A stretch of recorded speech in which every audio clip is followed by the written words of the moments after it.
All right. Thank you so much. I'm loving the chat. Some really incredible words. We're going to be able to expand on that in just a moment. But welcome to the Friday Charge Up Leader Call. We are excited that you're here and excited that are spending 45 minutes, plus together to learn and connect with one another.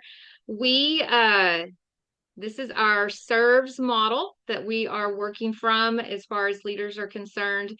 And today you are doing a lot of work in self-leadership and obviously development, value in our relationships, and again, an opportunity for us to connect as leaders. So before we get started, because we're going to start off in breakout rooms here in just a moment, I wanted to welcome folks that might be new. So if this is your very first charge up call, wave your hand. I think there were some new people that could be with us today, but Dave, Dave's in the house. Dave, introduce yourself and let everybody know what you do. Everybody knows Dave, most likely, Everybody, but everybody knows me. Yeah. I'm the ops lead for the sales support and TBC group doing transactional quotes. awesome. How many people are on your team, Dave? We just added one, 9, I believe now. All right, very good. Well, welcome to your first charge up call. We're excited that you're here. Anybody else that's new? Oh, Joshua Jones. Joshua Jones is not only new to the charge up call, he's new to Meteor. Can you introduce yourself? Yeah, sure. Joshua from Tennessee. And yeah, we've got two on the team. Excited to be here. Awesome. And tell us what your role is? Yeah, so I'm the senior engineer. So I had the team of devs that are working on ERP Cosmos, however you want to look at that, and Daniel, who most of you probably talked to at some level. So Mhm. good to see you all. Yes, awesome. Thank you so much, Joshua. So, just to orient those of you who are new or are haven't been here in a while, we get together as leaders. We work on learn a little bit of content and learning together, and we do several breakout rooms. So it's a very social interaction because really, I mean, I can bring some content, but the magic is in the conversations that you guys have. So we're going to start with our first breakout group, and it's not anything heavy. It's just kind of introductions, get to know you, make sure that just welcome everybody so that you know who you're going to be working with today. So, and in the group, introduce yourself if you don't know each other, and then share two different words that describe your week. The same chat check-in that we did, but maybe given a little bit more opportunity to actually explain why. I really want to know why Larry put symbols instead of words, but we can talk later. All right. So, Kelsey, are we ready for our breakout rooms? Yeah, we're ready. We're ready. Okay, here we go. Okay, thanks everybody. Welcome back. So let's hop into our work today. So this is session 3 of our work on Marshall Goldsmith's renowned work from What Got You Here Won't Get You There. It's an older book. It's been around a while, enough to sell millions and millions of copies of it. And so today we're going to do some quick reviews of all the things that we've talked about from the book, from the trouble with success, the 20 habits holding us back, and then pulling it all together on how we can change for the better as leaders. So again, the book, and I did the series based on the book. So it was in about 3 sections. So the first one is the trouble with success. So on a real high level, this is what that work entails. So when successful people are successful, sometimes the reason or the whys behind our success or the beliefs that got us where we are or may not be the beliefs that are going to get us to the next level in our journey. So here are the success beliefs. So the first one is I have succeeded because of my skills, my talents. I'm good. And what happens though is it creates blind spots on where we might need to improve, because we have succeeded. So we don't really need to do anything more. The other one, or the next one, is I can succeed. So through my personality, my skills, I got this. I don't need to grow or change. It's working for me. So that can be a problem. The next one is I will succeed. So this is my grit. I do whatever it takes. However, I might be a little overcommitted and maybe too busy to change or to really reflect on the things that I need to work on. And then finally, as I choose to succeed, you know what? This is my choice. And so I really don't need any feedback to change or grow. I'm good. I got this. It's all right. So Marshall Goldsmith talks a lot about how these belief successes can get in the way of our getting better. So we also talked about that we have these success beliefs, and then in his research, there were 20 habits that hold us back. And I don't know if you remember this or not, but we shared a story from the book last time. And the analogy was, let's say I get feedback that I need to be nicer. And so I'm thinking of all the different ways that I need to be nicer. I need to, write thank you notes. I need to, call people more often. I maybe need to, buy some gifts, all of those sorts of things. I'm just trying to fill up the box. Well, Marshall Goldsmith says actually to make a quicker, bigger impact is to actually stop doing things. And so that's where the 20 bad habits came from, because if we can stop doing some of these 20 bad habits, then actually our people can see the difference quicker, because these bad habits are actually things that impact others and the experiences they have with us. And so here are the 20 bad habits he talked about in the book, and we've talked about it. If you want to take a picture of it, go ahead and do that. It's also in the agenda. It's linked in the agenda. But really quickly, we were highlighting these in the Meteor Minute, a couple per week. But they were winning too much, adding too much value, passing judgment, making destructive comments, starting our conversations with, well, no, but, or however, telling the world how smart we are, speaking when angry, negativity, or let me explain why that won't work, withholding information, failing to give proper credit, claiming credit that we don't deserve, making excuses, clinging to the past, playing favorites, refusing to express regret, not listening, failing to express gratitude, punishing the messenger, passing the buck, and an excessive need to be me, which means that, I'm just this way. Everybody's going to have to learn to live with it. So it's a lot.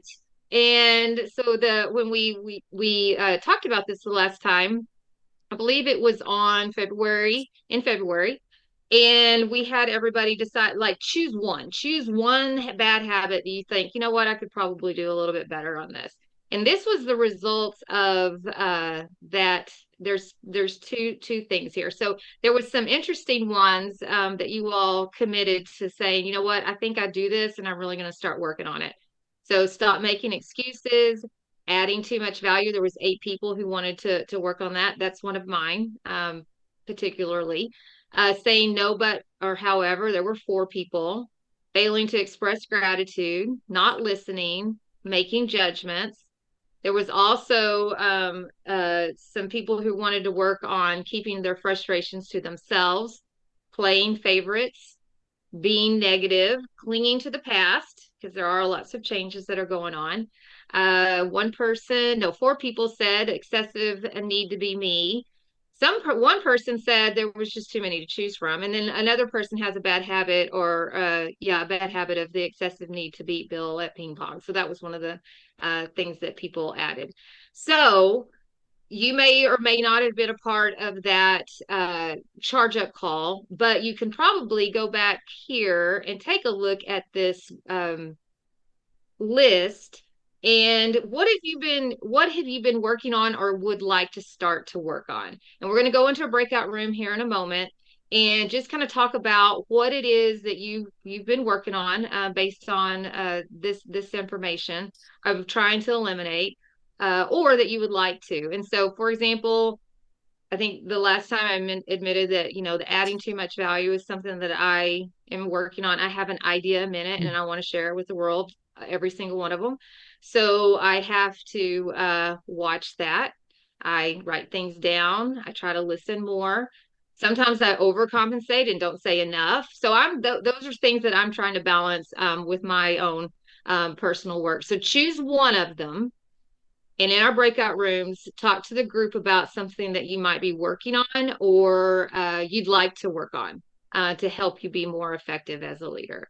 So, Kelsey, we've spent some time talking about the research that Marshall Goldsmith did as far as the habits that we could, if we eliminate some of those bad habits, we can make bigger impact quicker. And then the final part of this work was so taking all of these things that we know, like here are here's what gets in our way. Here's some bad habits we need to be thinking about. So what do we do? Like, how can we actually change for the better? So let's dive in to some of what Marshall Goldsmith says in the final parts of the book. So as human beings, we almost always suffer from a disconnect between the self we think we are and the self that the rest of the world sees in us. So as a result, let's ask ourselves the question, if that's true, what is the best way to understand how the world sees us so we can improve? Anybody? Be willing to talk about it without getting your feelings hurt. Mm-hmm.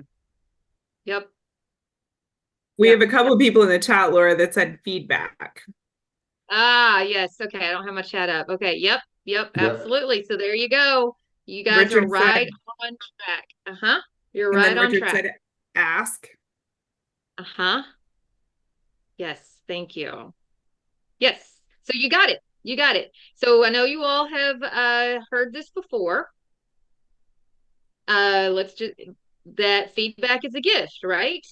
And it's a really nice visual. Whenever we think about feedback being a gift, it feels a little cliche, and we've talked about it quite a bit in the last year, but it actually does help us reframe feedback from that emotional sting to actually a gift that has transformative power to help us improve. However, let's just be honest for a minute or two here. Sometimes receiving that gift hurts a little bit, and it can elicit some emotion. So grab your phone real quick and let's just be honest for a second. And in this is going to be a word cloud, so it'll kind of pop up all at different times. And it's anonymous. But what's hard about asking and receiving feedback? What's hard about it?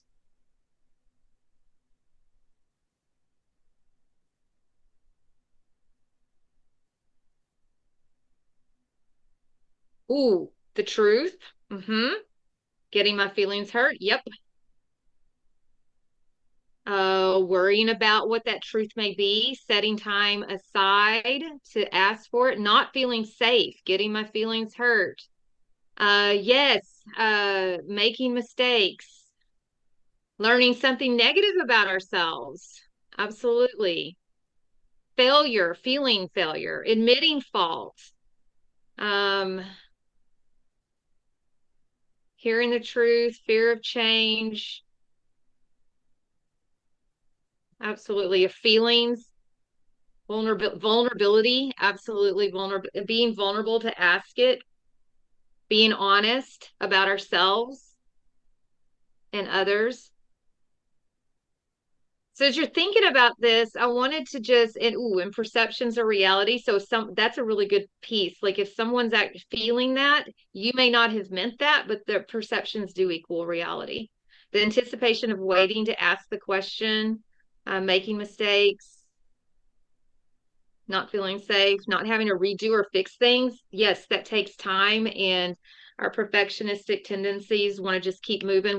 We're moving fast as an organization. We're need to move fast in our teams. So thank you for this, because I wanted to. I mean, we've talked a whole lot about it. Marshall Goldsmith talks about it, but I wanted just to acknowledge the fact that it does. Feedback is an emotional process, and strengthening that muscle takes a lot of time and energy and effort and honesty with ourselves. And so if it's okay if sometimes it doesn't feel like a gift, or a gift that you might not really want to open. But what we do know is that if we can open that gift, then it will help us measure where we are. It will help us determine where we need to go. It will help us monitor our progress. Are we making efforts, and are we making progress and a better impact in the work that we do? It increases our self-awareness, so we can be more aware of the emotions that we're feeling, but also how we're impacting other people and how people are experiencing us as leaders. And then finally, if we can do all of this, then it increases success, both our personal success, our team success, and our organization's success. So we're going to take about a minute and a half, and we're going to watch just a minute and a half clip of a full video from Simon Sinek, and the name of the video was Feedback is a Gift. But this is just about a minute and a half, and then from this we're going to go straight back into our breakout rooms and just discuss some of those takeaways and what resonates about this video. So here we go. The willingness to ask for feedback and receive feedback, and if you have an emotional response, it's probably true, is essential, because how are we going to be better if we can't see where we need to improve? It goes back to this theme that seems to have run through this whole interview, which is asking for help and asking for feedback and being willing to receive the feedback and simply saying thank you when you get it, rather than offering an excuse. I went out and visited Benning, went out to Ranger School, and I was talking to some of the instructors, and they were telling me how they have these things called Spotlight Rangers, which is guys who are spectacular in the field. And when the instructors mark them, like, oh, look, it's fantastic, right? But when the spotlight's turned off, they're assholes. And those guys make terrible rangers, because they're in it for themselves, they're not in it for each other, right? And the way that they find the Spotlight Rangers, so they don't give them their ranger tabs, is they do peer reviews. They ask the other candidates, what do you think of each other? Does this do they uphold values? Would you share a foxhole with them? Would you go to war with them? Which are two different conversations. One's skill-based, one's personal. And they can find the Spotlight Rangers and they coach them.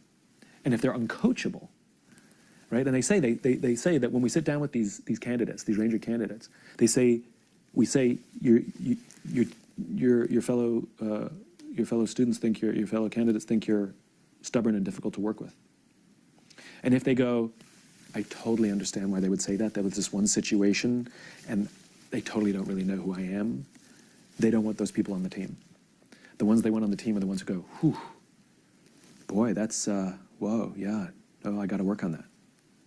Whoa, yeah, I'll work on that. Those are the ones they want. It's not the criticism that's the problem. It's the way they deal with their imperfections. That's the big deal. And those are the ones they want as rangers. I found that really kind of brilliant, and we need more of that in the private sector. You know, that we don't just give a free pass to the person who's the fastest or the strongest, but rather we look for and measure for the kind of teammate they are, the kind of leader they are. All right. The willingness to... So if you want to, you can Google this. If you if you want the whole, I think it's about 15 minutes.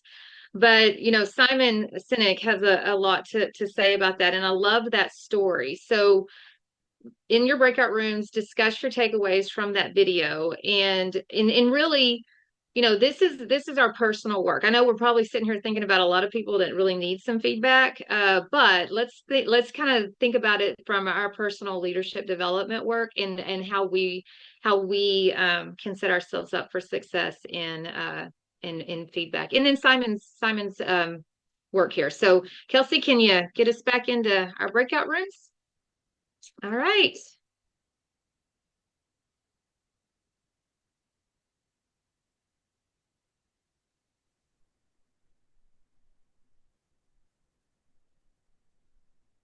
Profile, all of those are You said unsweet, right? Mhm.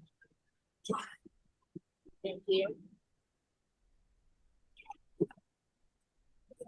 You have a nice day. thank you.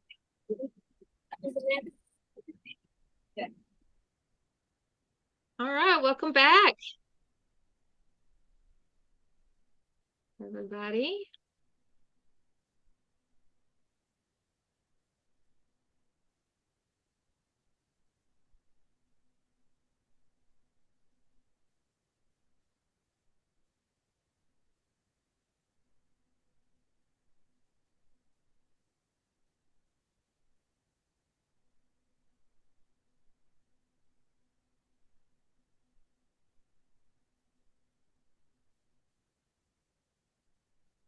All right, welcome back. All right, as we wrap up, there are a few things in the book about how we can strengthen that feedback muscle and how we can integrate it into our work.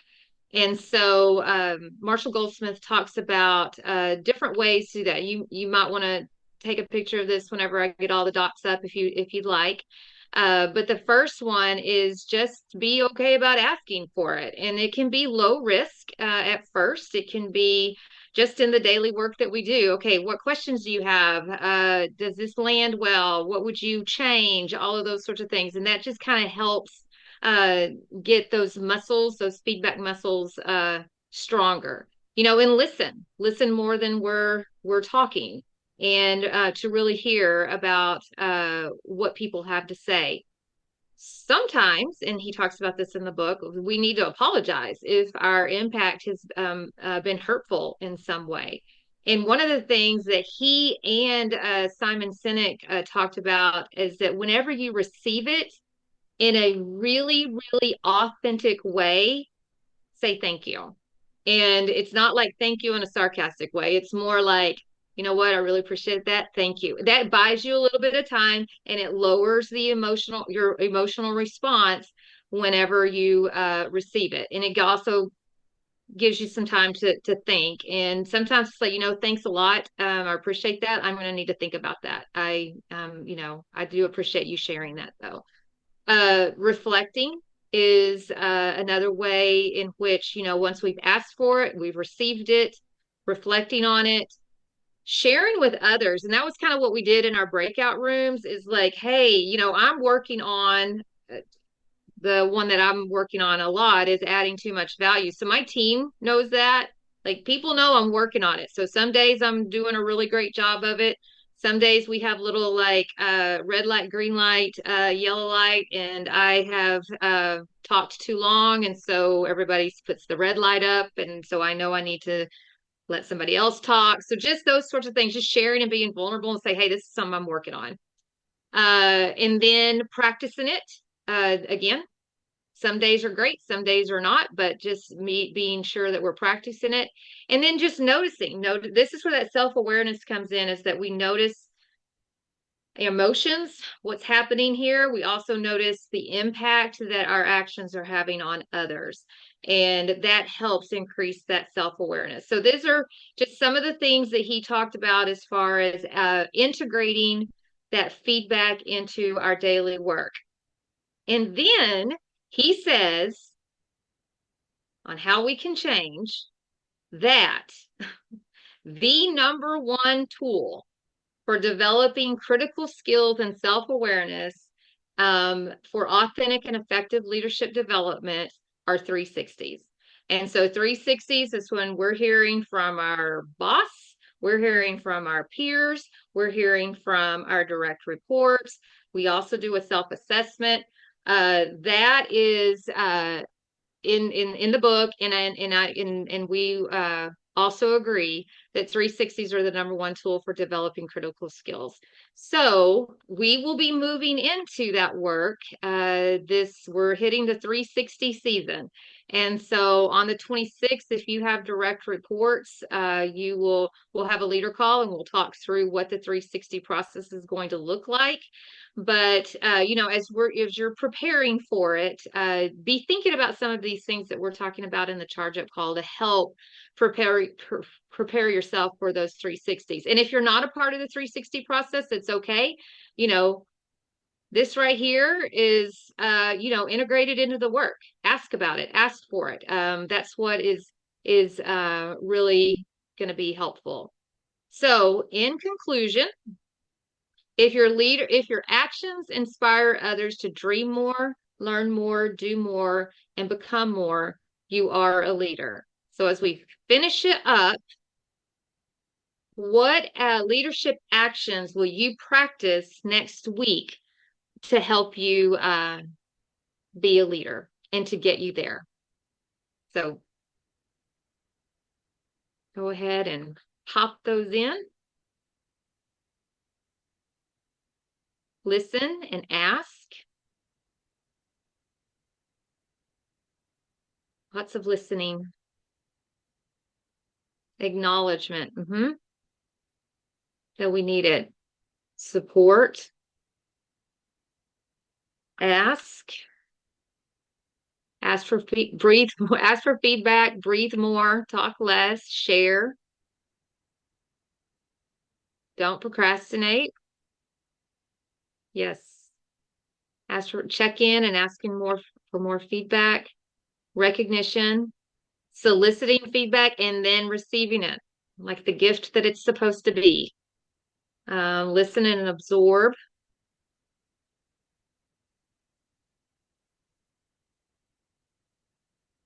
Share.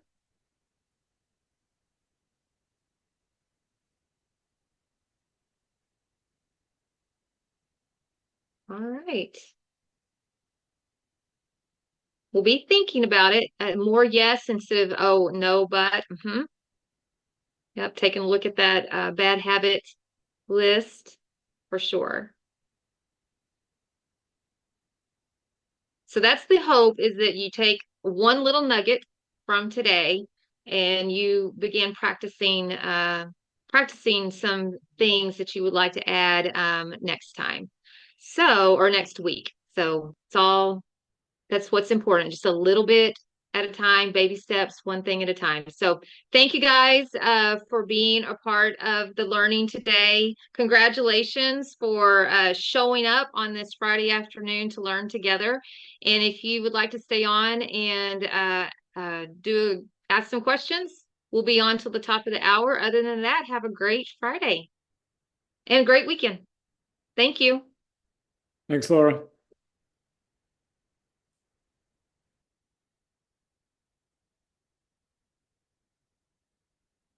I knew it. Emlyn, you got a question, or you just were too slow? No, thank you. I'm out. I just wanted to see if this would have happened, and it did. So. When are we So gonna... you're not. I can't release you until you can't leave until I end. No, I knew Lisa was going to be up to the end. You know what I mean? So I'm promoting everything. So. Oh, okay, very good, very good. Hey, Josh, how are you? Great, thanks. Appreciate It's really nice to session. meet you. Nice to meet you Yeah, it's as really well. nice to meet you. Do you have any questions? Yeah, when are we going to sync backgrounds? This is, strengths-based teams. Yay, baby. I mean, that's... Oh, that is true. I need to get mine. Or are these new? Are these new? Laura just sent them up. New-ish. Laura sends them out to the groups that go through. There's Naylisa's. Mine's not uploaded that I can do that very That looks quickly. awesome. Yeah. Yeah, so Laura Henry used to do that or started doing that with the orientation group. So it was fresher for those groups. And so there's a little bit more buy-in to get it on.